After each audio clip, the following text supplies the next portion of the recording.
A document quietly moves through Washington, no press conference, no televised announcement. But inside it, one line changes everything.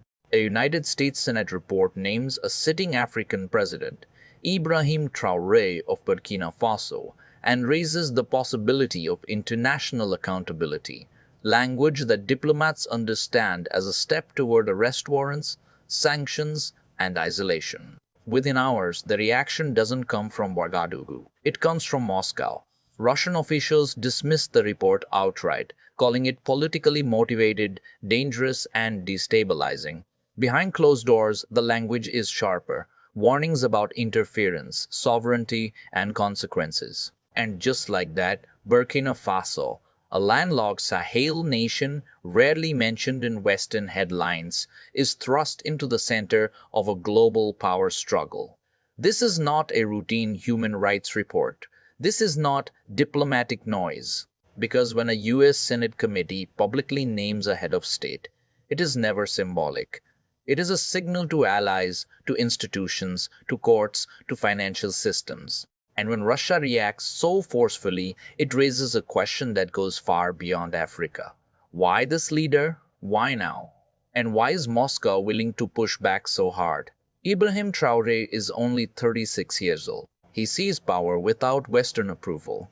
He expelled French forces. He rejected US security frameworks. And instead, he invited Russian-linked military support into the heart of the Sahel. That alone unsettled Washington.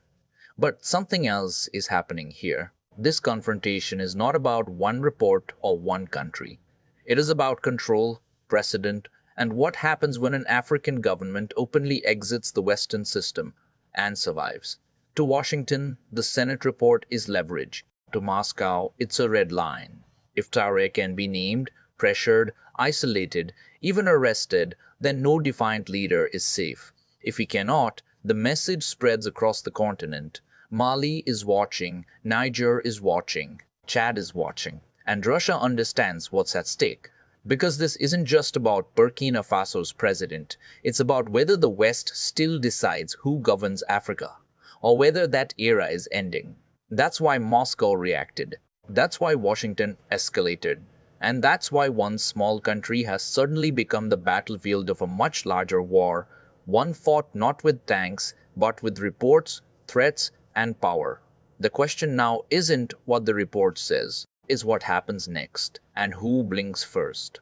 To understand why the situation escalated so quickly, we have to be precise about what the US Senate actually did, and what it didn't do. The document at the center of this storm comes from the US Senate Foreign Relations Committee. It is not a court ruling. It does not issue arrest warrants. It carries no police power. But in international politics, words in Senate reports are never casual. The report accuses Ibrahim Traoré's administration of serious human rights violations, including arbitrary detentions, unlawful killings, and the suppression of political dissent. It also highlights the presence of Russian-linked security forces in Burkina Faso, alleging their involvement in counterterrorism operations that may have harmed civilians. On paper, this looks like a standard human rights assessment.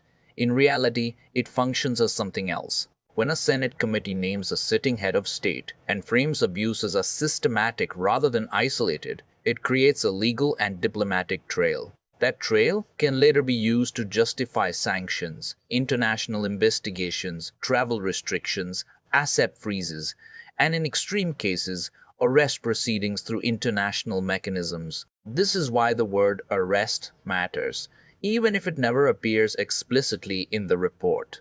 In diplomacy, arrest is rarely announced first.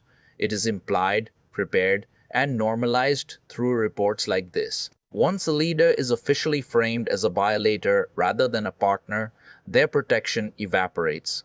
That is the signal the report sends.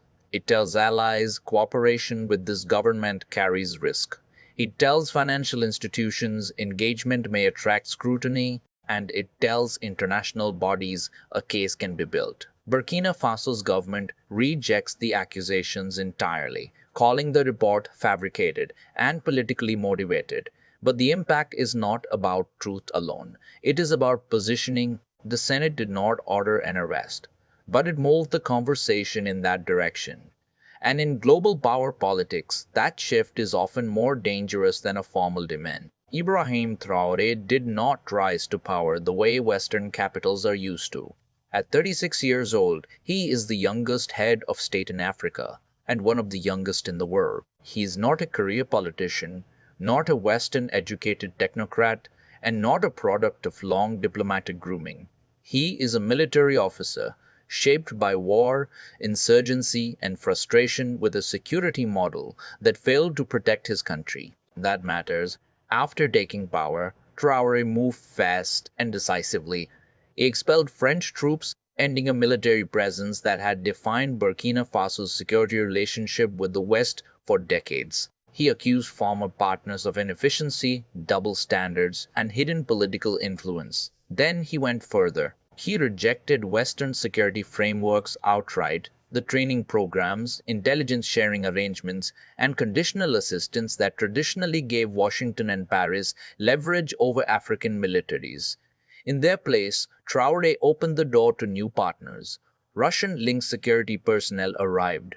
Chinese infrastructure projects continued without governance conditions. Turkish drones entered Burkinabe airspace. This was not just diversification, it was a clean break.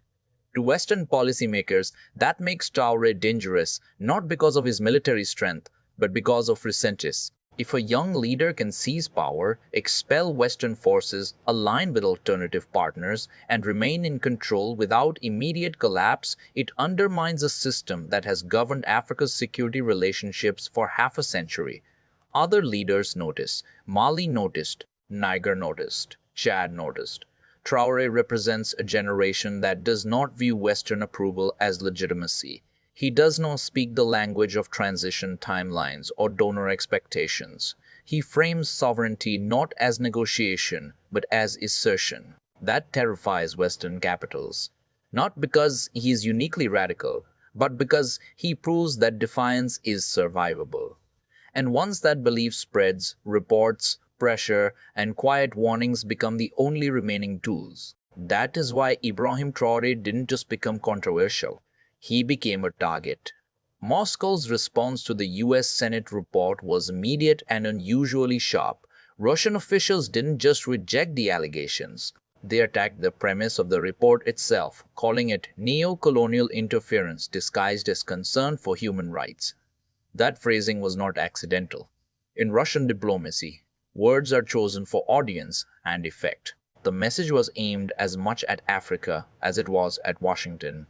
Russia accused the United States of selective enforcement, condemning alleged abuses by governments that reject Western influence, while remaining silent about violations committed by strategic allies. In Moscow's framing, human rights are not a principle being defended, but a tool being deployed.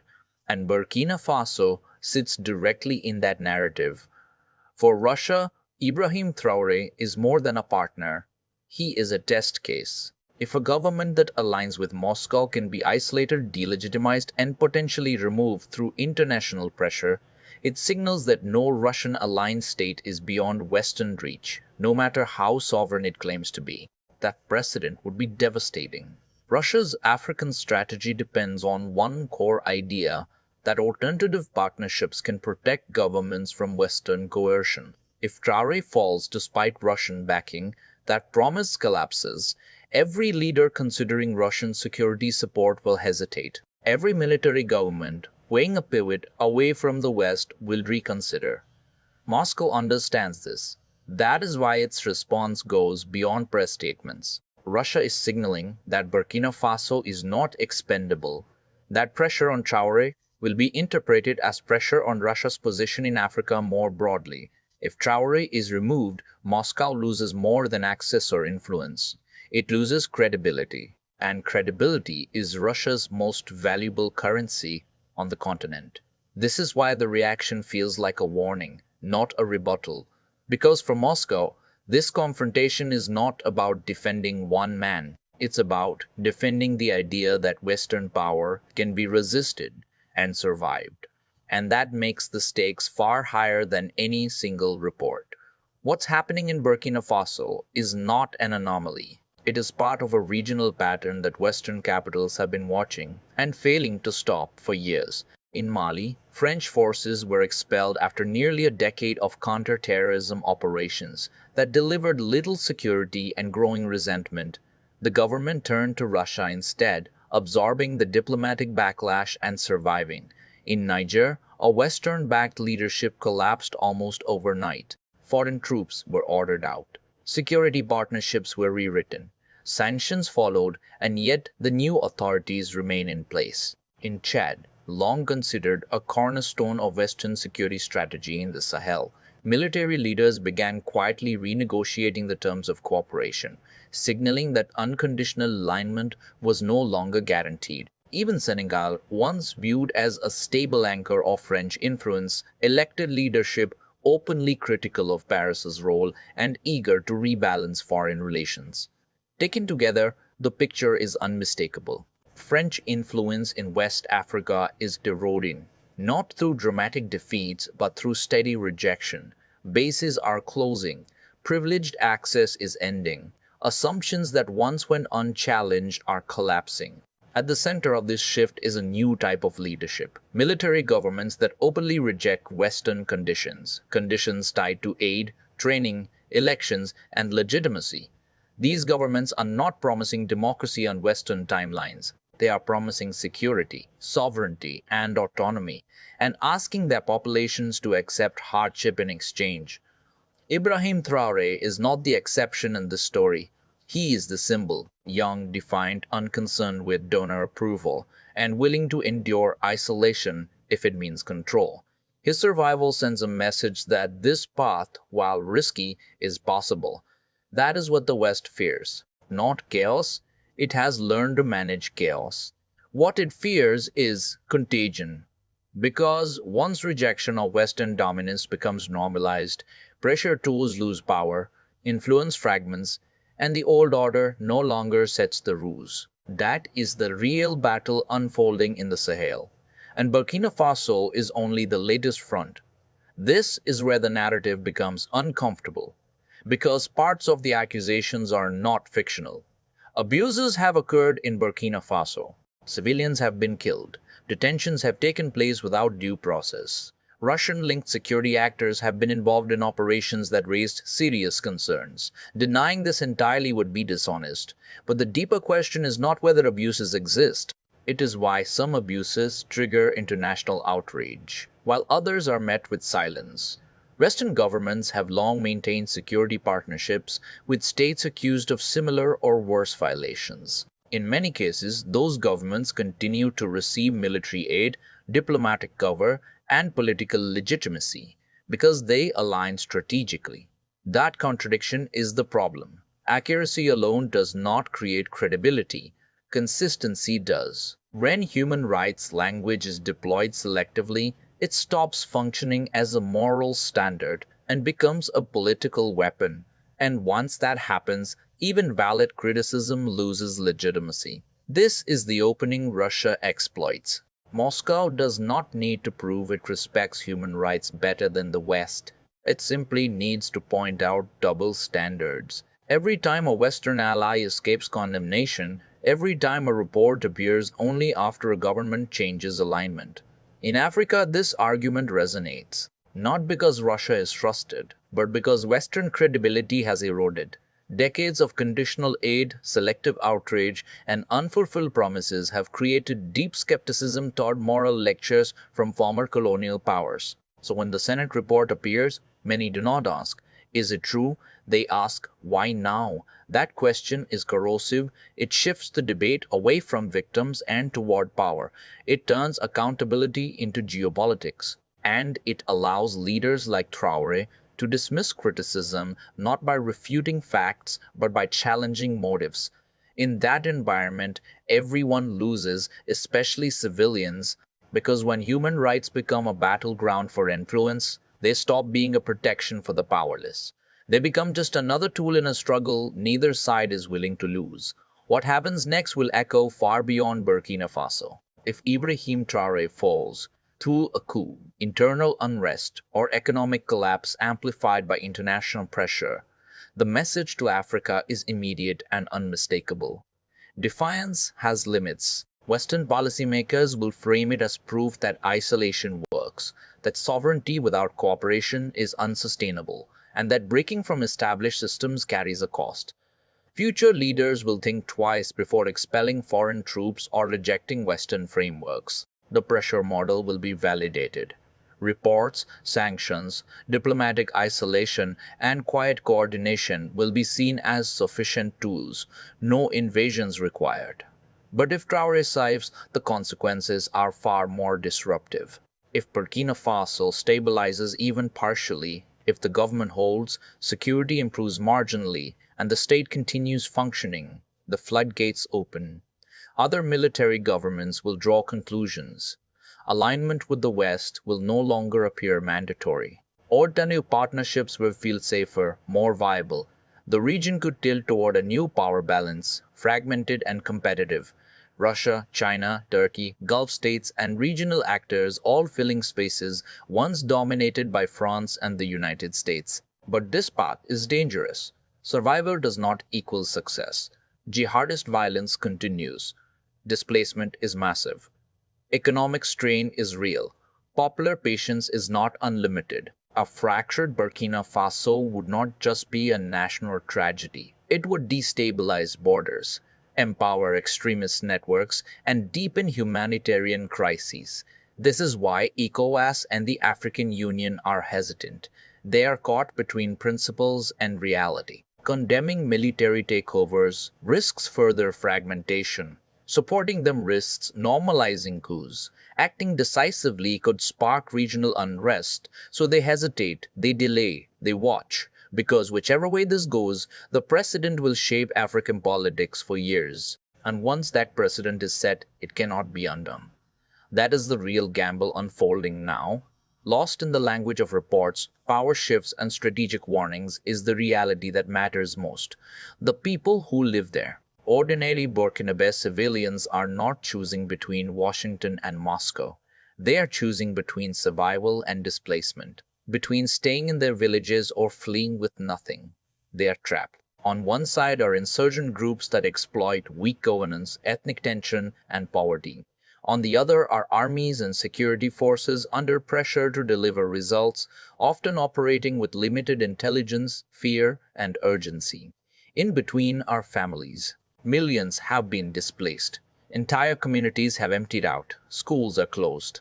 Markets no longer function normally. Farming cycles are broken. Food insecurity is rising, not because of ideology, but because instability destroys livelihoods faster than aid can replace them. Every geopolitical escalation makes this worse. When sanctions tighten, prices rise.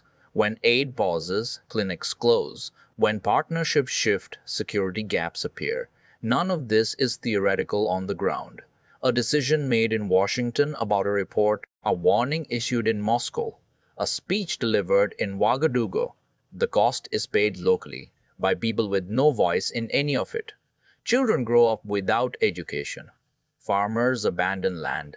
Cities absorb waves of trauma and unemployment. This is the brutal truth of power politics. While governments argue over sovereignty and influence, civilians absorb the shock.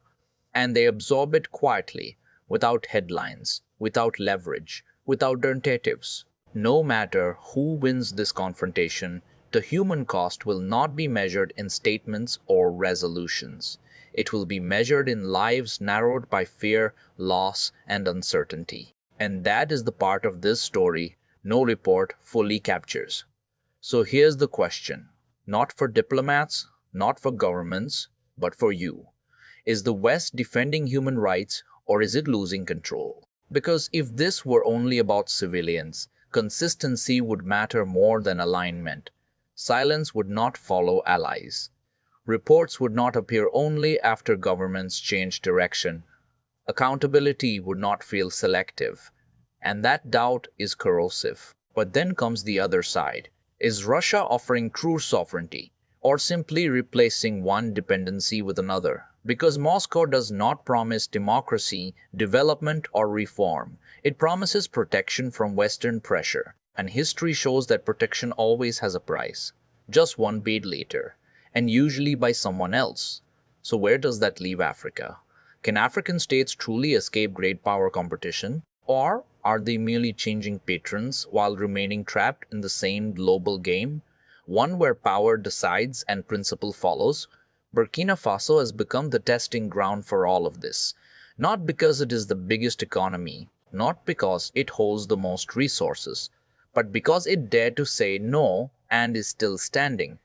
If Ibrahim Traoré falls, the lesson will be clear.